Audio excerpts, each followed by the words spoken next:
Right guys, today I'm giving you an update with regards to my broken leg. So I got up at 7:30 today, and I had my breakfast and stuff like that, and then I started making my way over to the hospital, which I had an appointment at 9:05.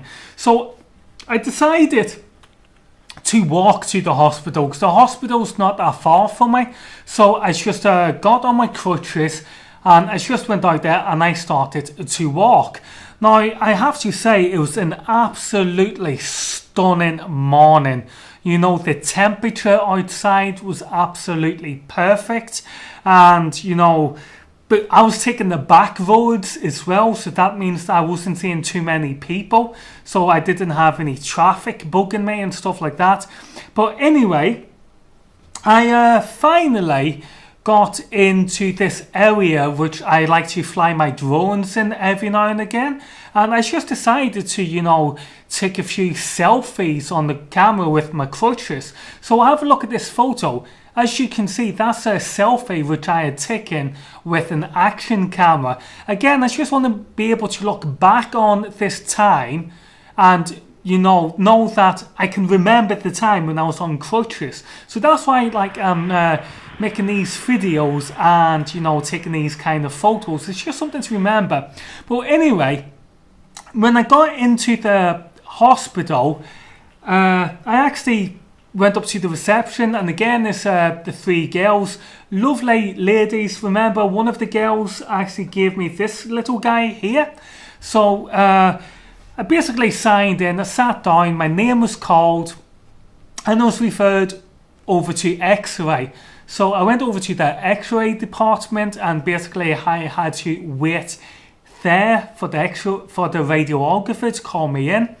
Then my name finally got shouted after a while, and I went into the X-ray room, and the guy's name was Adrian. And I have to admit, guys, Adrian has probably been meeting Adrian has probably been the highlight of my day.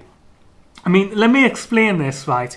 So in order to have an X-ray, you have to confirm to the radiographer that you are the person intended for the X-ray. So they want to know your name, your date of birth, and your home address. So when they asked me, for my name, date of birth, and home address, I just said it really, really fast. And poor Adrian couldn't keep up. And then Adrian turned around to me and he said, let's start again. But whatever way Adrian said it, I sensed that Adrian wasn't off to a very good start. It's as if you say, it was either not a very good morning for Adrian, or Adrian was just in one of their moods. I don't know which one it was, but I actually thought it was very comical. So again, I slowed down my speech, and I gave him all the information he needed. So he says, okay, hop on to the bed and we'll get you an X-ray. And what was it from there? Yeah. So I actually turned around to Adrian and I said, because Adrian asked me, so how did you do it? And I explained to him what happened. And then I turned around and I said, yeah, it's spiral fracture, which I believe is also known as a stress fracture. And Adrian turned around to me and he goes, who told you that? It's not a stress fracture. It's let me think about this one again, guys. It's an impact trauma fracture. So Adrian is basically now saying to me that I've got an impact trauma fracture when I have been told all along that it's a spiral fracture, and I believe a spiral fracture is also a form of a stress fracture.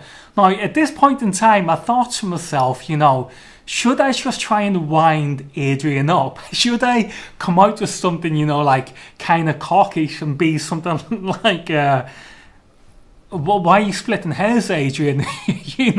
Why are you trying to confuse me? My doctor said it's a spiral fracture. I've Googled it. A spiral fracture is a stress fracture. And now you're telling me it's an impact, trauma fracture. You know what I mean? I just thought, should it just wind him up? And then I thought, no, the guy's probably having a bad enough morning as it is, excuse me guys, without me winding him up. But I've actually Googled what an impact trauma fracture is, and I believe an impact trauma fracture is all the fractures collectively that's been done with regards to an impact. Don't get me wrong, I'm no expert like Adrian, but that's what I can only assume. Remember, my doctors have all told me it's a spiral fracture. And if you Google spiral fracture, you will find that it's a form of a stress fracture, which means that you had the fracture, but because you kept on moving over time, it got worse and worse and worse until it finally snapped. So that's where I'm coming from. Anyway, so I had my x-rays, and then I went back into the fracture unit and I waited to see my doctor. So I had another game of solitaire on my tablet, and then finally my name was called, and I was taken into the room where I had to wait for the doctor. Eventually the doctor came in. He asked me how I was doing. I explained to the doctor that I can now successfully carry a cup of coffee upstairs to my desk without spilling any, and I'm not using any crutches. So when I'm moving around the house, I don't need to use any crutches. And then the doctor turned around and he said, right, okay, we can still see the fracture there. He said, we could take off the boot, but if we take off the boot, we run the risk of you doing this again. And we all know we don't want that, because if this leg goes, then I'll have to have surgery. So I was like, no problems, 3 weeks, I am totally happy with that. And then I asked him, do I need to use my crutches? And he turned around and said, well, you're bearing weight, so just use one crutch, which would be my left crutch, and that will help me to get training how to walk again. I'm totally free to take the boot off when I'm at home. So if I'm resting on the sofa, I can keep the boot off, the cast off. If I'm sleeping, I can keep the cast off, etc. But whenever I'm walking, I need to keep the cast on. Now, I actually asked the doctor, I said, one of the things what I like doing is running, cycling and hiking, okay, and wild camping, stuff like that. And I asked him, in 3 weeks' time, when we get this cast off, how long will it be before I am allowed to go back to doing them kind of activities which I honestly do love and enjoy? Now, he explained to me that it won't be in 3 weeks' time.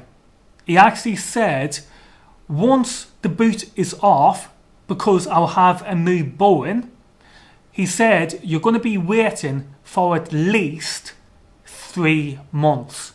Now, we're in October now, so that means by the time, that means basically I won't be running or cycling or hiking until January, until probably the end of January 2018. So we're in 2017 in October, so I've now got to wait until January 2018 before I can start doing the activities it is that I really do enjoy doing.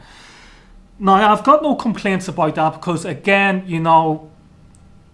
when this comes off, I want to stand every chance of going back and doing these activities, so I don't mind. The good news is that I can walk. I asked the doctor if I still needed my crutches. He said that I only need to use my crutches for support, so therefore I just need to use one left crutch in my hand for support. Apart from that, then I can go about my daily life walking like that. And so that's all great. That's all great. So what happened was, when I left the hospital, I actually decided to go shopping. But before I left the hospital, I actually went and had a quick cup of coffee. And not only that, I took the girls on reception, a few sweeties for them. I think they were like Starbursts or opal fruit, something like that. And I basically said, okay girls, there's some sweets, I'll see you in 3 weeks time, thank you for your help today. And remember, one of the girls gave me this little guy, and what I've also done is, when I went shopping today, I actually bought them some more sweets, so I'll give them these lollipops the next time I go back in 3 weeks time. So yeah, when I left the hospital, I actually went into Asda, and Asda, that would be Walmart in America if you're watching in America, and I actually went into Asda and I'd done some shopping. And that's the first time I have actually been shopping in a supermarket since I had my accident.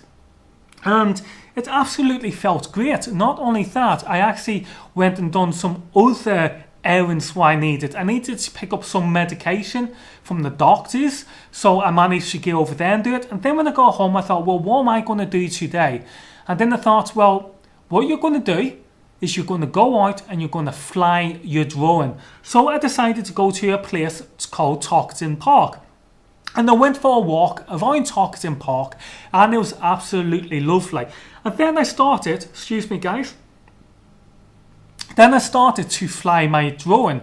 Now, I was flying my Bebop 2. I have a Bebop 1, which is currently broken, and I have a Bebop 2. Now, the Bebop 2, I actually did crash for the very first time today, because what I was doing, I was flying in and out around these goalposts, and because I didn't have FPV with the Sky Controller, because there's some kind of fault going on there, that, I didn't have FPV, so I ended up crashing into the goalpost. That, and, I just, the thing is with the Bebop 2, guys, now, at first it was a real useful tool for me, to go out and get the job done, video-wise and photo-wise. But ever since it's developed the cello effect, and ever since, the FPV feed has been lost on my Sky Controller to the Bebop 2, it just became not fit for purpose. So it's no longer a tool, and it's more like a toy.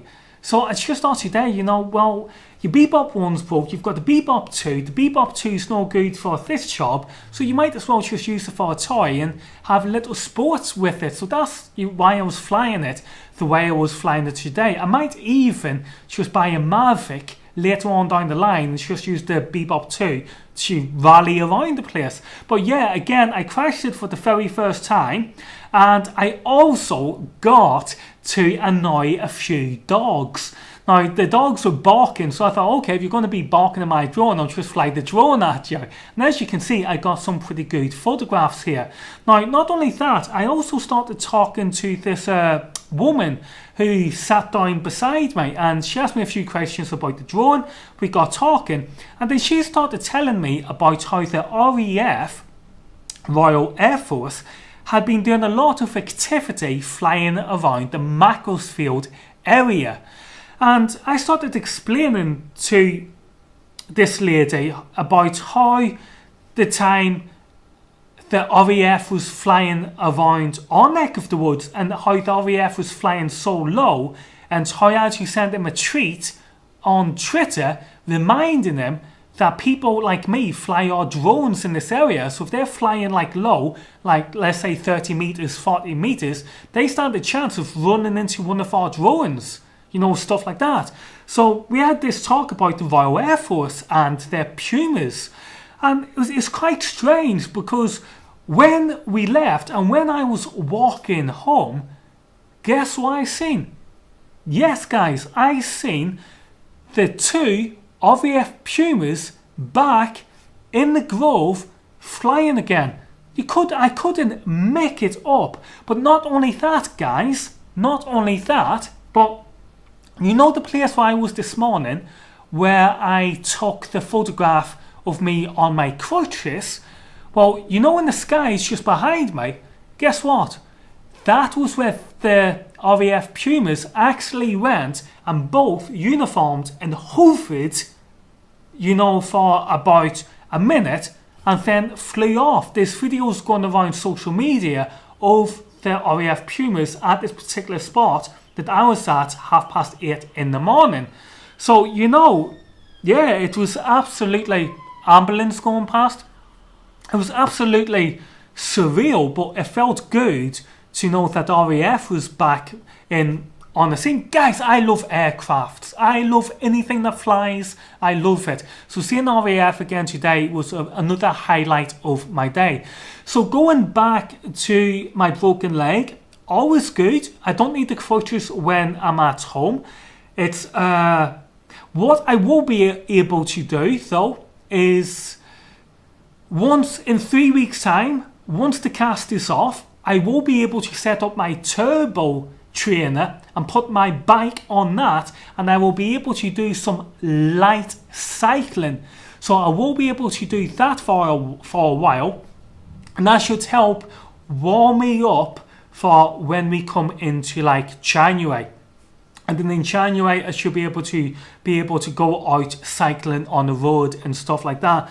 But yeah, guys, there you go. The update is I am semi-walking now.